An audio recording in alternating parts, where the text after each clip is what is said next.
Welcome to Mystic Revolution. We are in season 5, episode 60. We're going to delve deep into more about soul work and consciousness, shifting consciousness. And Wendy has some amazing things to say about that. But before we go there, let's do a little meditation. As we do, we invite you to close your eyes and just let yourself settle into yourself. Feel the weight of your body in your chair. And just allow yourself to tune into the earth below. And you can put down a grounding cord if you like. But more than anything, allow yourself to tune into, envision what it would feel like to tune into the energy of the earth. The solid, nurturing, grounded energy of the earth. Let your body really be held by it.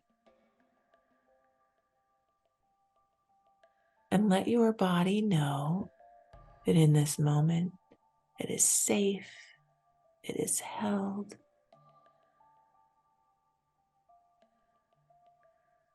And no matter what else is going on in your world, you can allow yourself to be here now.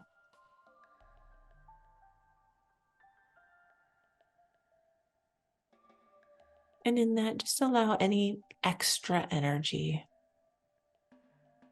just to release off, just to be breathed out. You breathe in and breathe out. You can exhale any extra energy.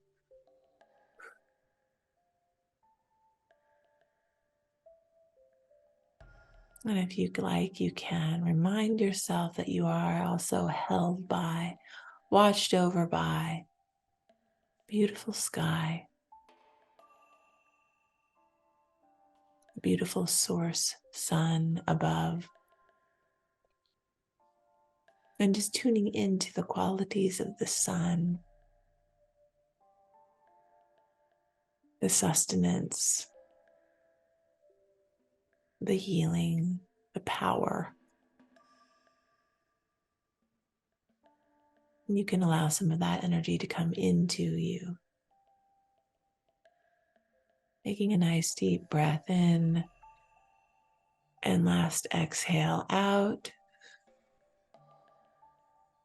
We invite you to open your eyes. See if you can hold that connectedness in you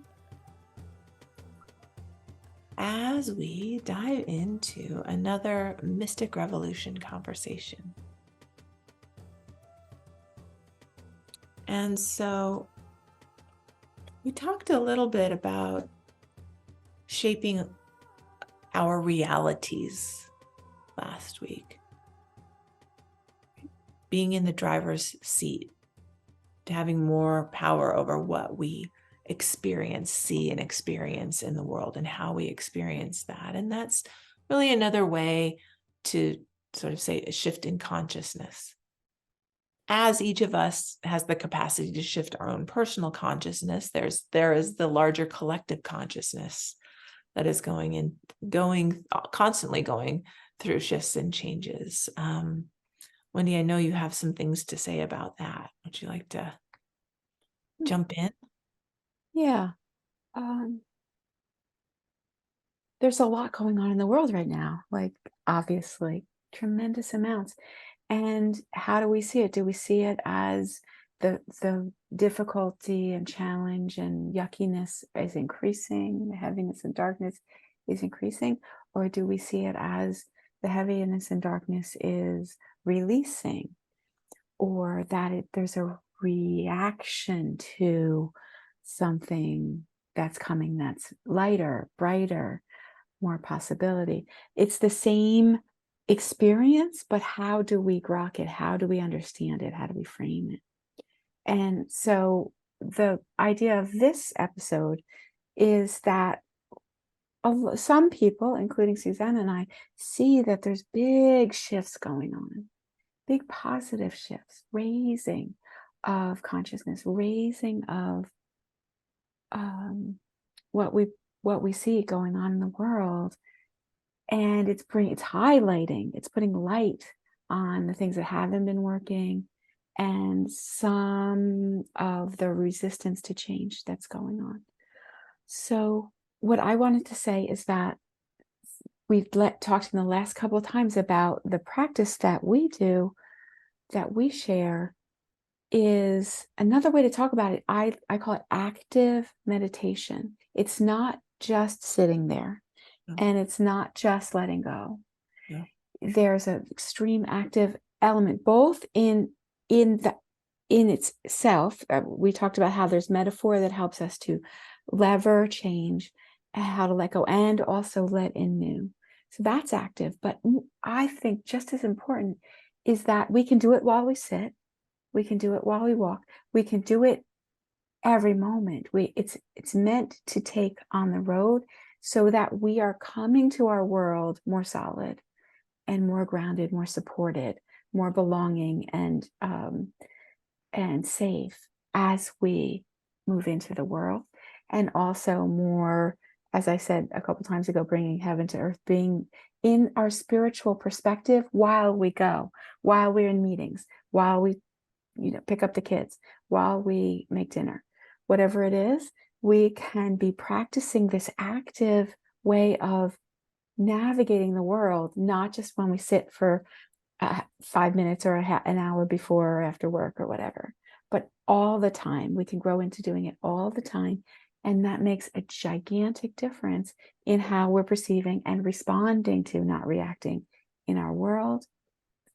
And as the big changes happen, modeling, bringing more comfortability into, instead of adding to the and the sky is falling and all this stuff, we can bring in, we're okay here and now, everything is okay, and there's lots of well-meaning people right here. Let's be with that. So some are just looking at the outside world, and it's nervous making. It is for a lot of us. But we can start to be practicing perceiving and choosing and acting from the inside out, from our soul. And that is huge. And then we can collaborate with the consciousness shift.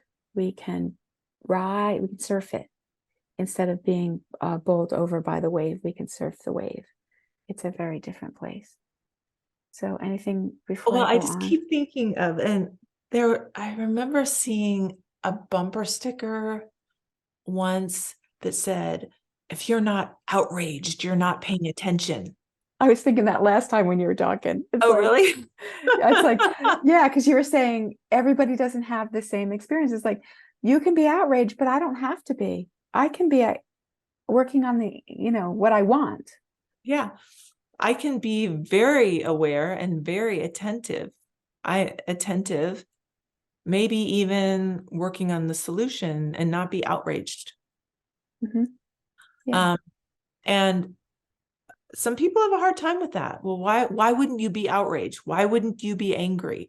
Why wouldn't you be up in arms about this? Because I know for sure I'm much more effective when I'm not in that mode. And we can take some of that energy and help us move where we want to go, instead of fighting what we don't want. Yeah. Because when we fight what we don't want, we just add energy to it. Okay, so isometric time, have fun with that. Whereas I can be just like, I don't enjoy this. Let me go where I want to go. Yeah. And I think in that sort of bumper sticker in particular, it implies, that I guess it sort of, to me, gives license to be shitty to people and to perpetuate this divide and this aggression about things. And that's not getting us anywhere. And that's not how I choose to operate in the world. So, Mhm. and we can look at any emotion, right? Just because Right. I'm not, scared about something and you are, it doesn't mean I'm not aware that there might Right. be certain risks. Right. It Right. We just, can be informed yeah, about the risks without being in fear. yes, yeah. Mhm. And so in that, right, I'm having a different reality. I may be very aware of the same things that are making someone else terrified, but I'm having a very different experience of it than someone else. Mhm. Yeah. And my reality is different. Yes. And we can help bring that reality, you turn down the outrage and the fear and and the hate, and turn up the caring and the listening and the support to go where we want to go. It's not like that's not capitulation. Productive problem solving, right? Yeah. Because the more we play the us them game, the more the story grows and more the chasm widens. But the fact is that we all love our children and that we all want the best for our families and the people we care about. Like most people are really wanting the same things. So how do we go toward that? And so when we can do the work and come to that place and understanding in ourselves, right? The energy we're putting out, how we show up in the world, how we treat people. We've talked about this before. It ripples out and it impacts the greater consciousness. Mhm. And I think this is an important thing to remember as there are a bunch of shifts going on and a bunch of stuff happening in the world. What if we were powerful enough to be a factor in the changing reality of our world? Bam. It's understandable, right? We're individual people, feel powerless, whatever. But by taking ownership and driving the ship in our own world, tending to the things in our own world, it literally starts rippling out. Mhm. And most people don't understand the impact that they have in the world or how many people their lives impact. Mhm. There's so much thinking, well, I don't matter that much, or I can't make a difference, or no one, whatever. And meanwhile, there's like 30 people in their immediate circle that love them that they may not fully be aware of, right? I mean, and when you start to do soul work, you start to actually start to see that too, that people that you think you didn't matter to or didn't see you Mhm. actually do. Yeah. And that's just the physical, like on the physical people I actually interact with. But it's way bigger than that. Yeah. We both think it's like who we're being sends ripples in a pond, whether we're talking or not, whether Yeah. they can see us or not. It Yeah. doesn't matter. Like what we're talking here is what I'm excited about. I call it soul leadership. It's like in soul leadership, once we're captain of our ship and we're making, conscious difference, we're making a positive difference. And it doesn't matter if we're a hermit on the hill and no one sees us, or we're like Oprah or something, we're a world leader. Like both can be soul leaders and make a huge vibrational difference. Everyone's throwing their stones in the pond, and our stone can get bigger and bigger and make a peaceful difference, make a delightful difference, even if it doesn't look like it on the outside. Mhm. Yeah. Yeah. Absolutely. So we're headed toward the break, but I do want to put this in before, which is I always like to talk about teleos, which is the Greek word for that we're step by step coming to our fullness, to our being the oak that is in the acorn, bringing fruit to our world, and each unique fruit, each unique trees. And this whole big consciousness thing, from my perspective, is individually and as a group, there's big shifts going on. Of course, each individual water droplet is in that game of the wave, but also there's a big shift going on. Not everyone, but this wave, whoever's in this wave, big shifts are going on. And that, I believe, is about soul evolution, soul revolution, mystic revolution. And I do want to say that Ken Wilber has done excellent work on this and says some things, but there's other people who are also doing it before that. There was biodynamics and etc. But I just want to shout out that there's like really great theory on this, and we can look into it. You can do it or not, but it's really helpful. And I, of course, love Jim Marion's book that's now 20 years old, Putting on the Mind of Christ, which, if you can stand Christian talk, I find it really helpful. But otherwise, Wilbur has a lot of stuff on it, and it really helps intellectually understand some of the development that everyone is going through. Yeah. And to make sense of it.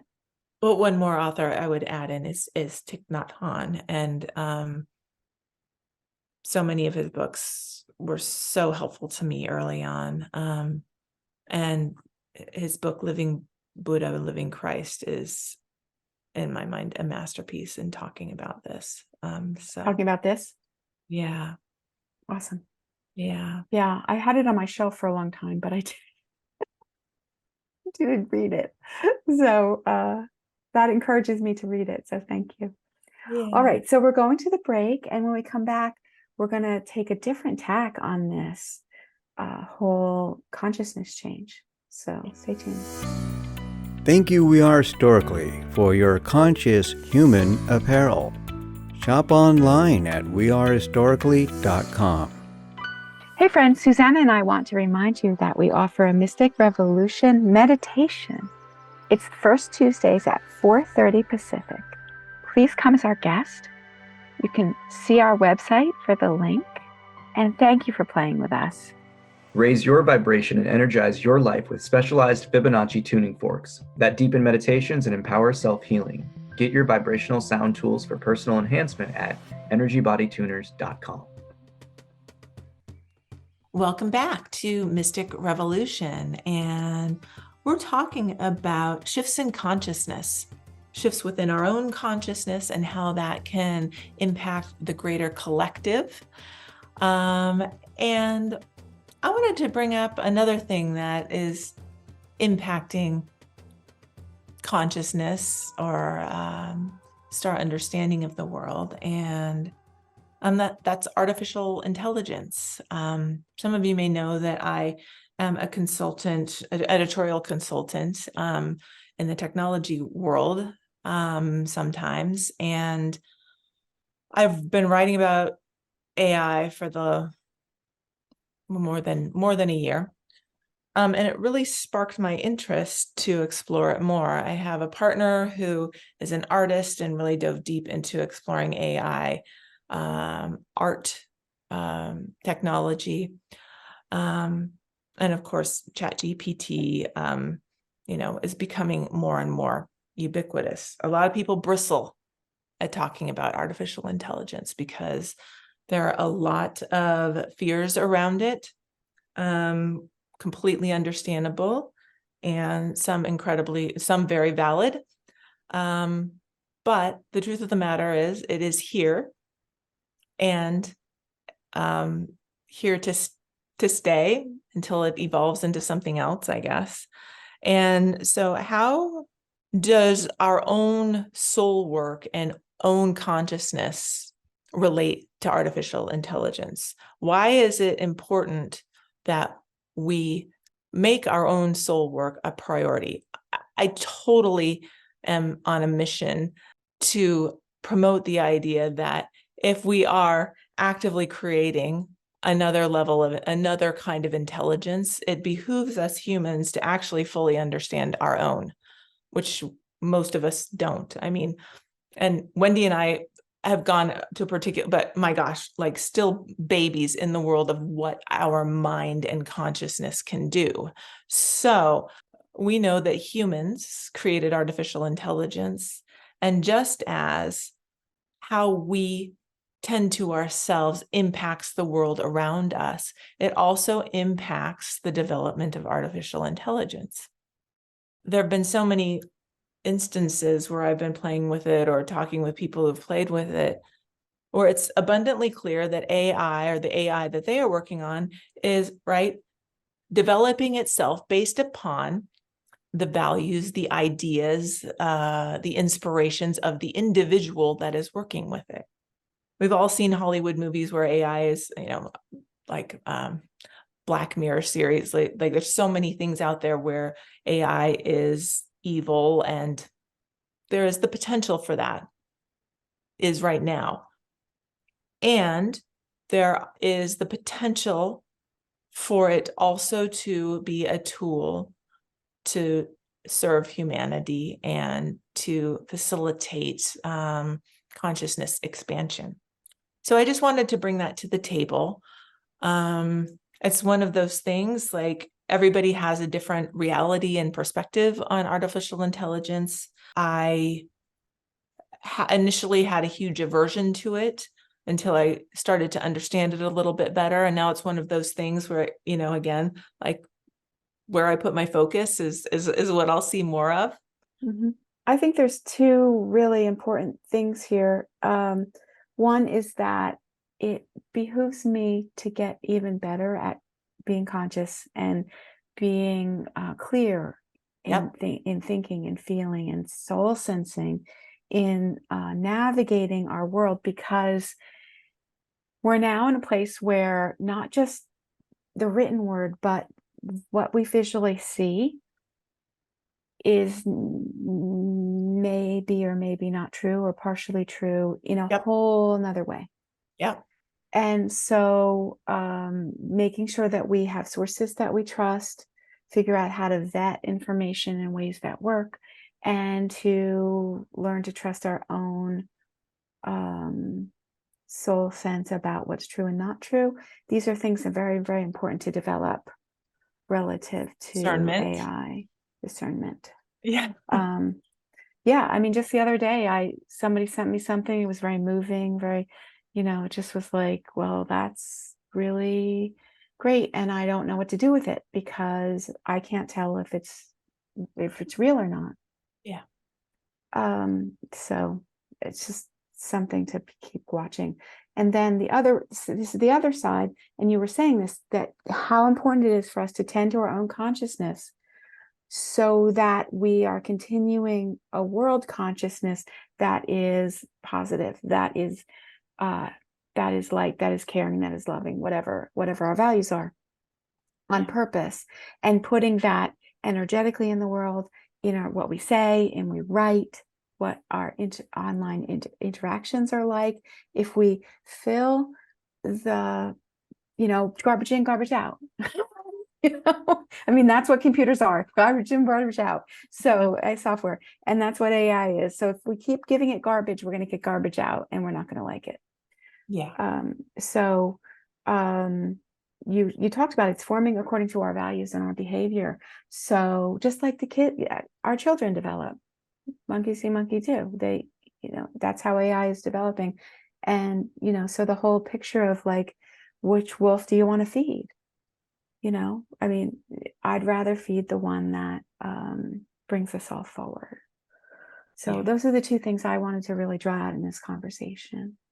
Yeah, no, I think you underscored, the core of this. I think it would be easy. It's easy to be like, oh, well, I'll just give up because AI. Okay, so I'm a writer, and I've done a lot of writing in the technology world where artificial intelligence is actively used for almost everything, including writing.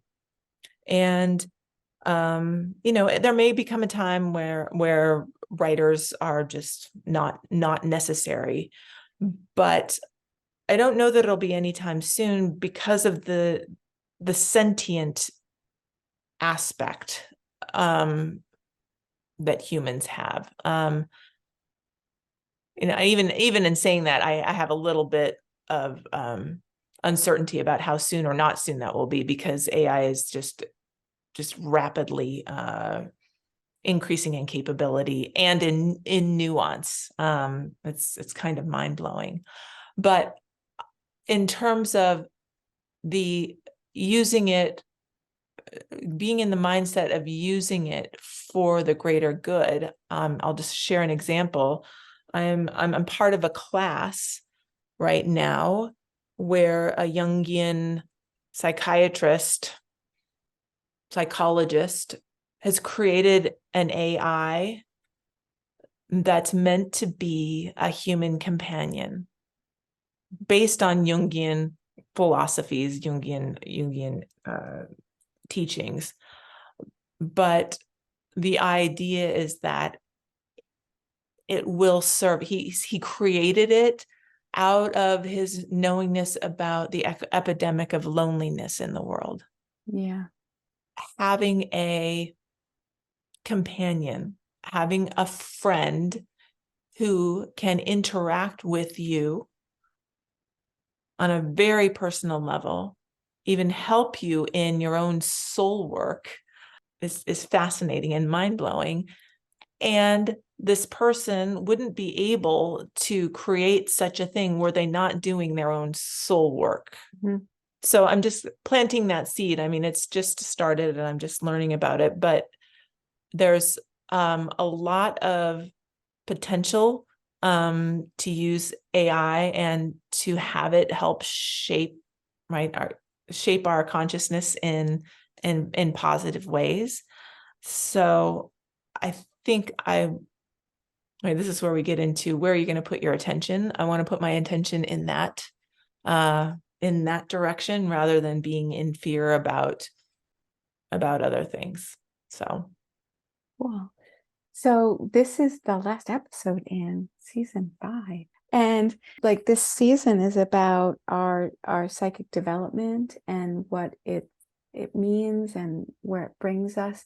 And I just want to say I'm really grateful for these conversations, and I hope everybody found stuff to chew on, found stuff to play with that is valuable. I guess at the close of this season, I really encourage you to seek out more information, knowledge, a teacher, a group, like-minded people who are interested in cultivating the soul senses, interested in consciousness expansion. It's beyond just the healing of the wounds, like what we as human actually are capable of, because I think we're entering into a whole new era of possibilities, just as humans, but also in collaboration with AI. And the more capable and certain we are in ourselves, I think the better outcomes we can see with that. So we're done. Let's go out with the meditation. Big surprise. All right. Go ahead and close your eyes. And as always, with anything, just release anything that doesn't resonate with you. Just let it go. Just let it dissolve in the air. Let it fall from your body like sand through your hands. Let the earth take it. And settle into yourself. Find your center. Ground yourself in yourself. Ground yourself up. Connect yourself up to source, to sun, to the universe, to the divine. And allow yourself to be in that divinity. Be in your grounded divinity. and consider the possibilities for your reality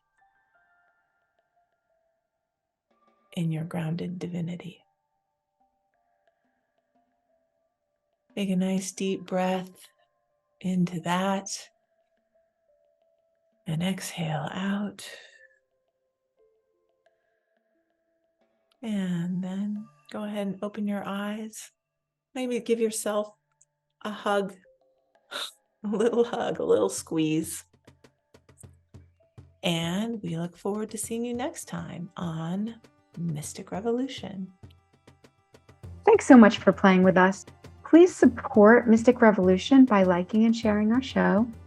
And sign up to get notified when new content is available. We really appreciate it. Thanks. Thank you. Thank you for joining us. Have a happy always. Join us for our monthly Mystic Meditation on the first Tuesday of the month at 4:30 p.m. Pacific Time. Click on the link in the description to get more information and join the Mystic Revolution.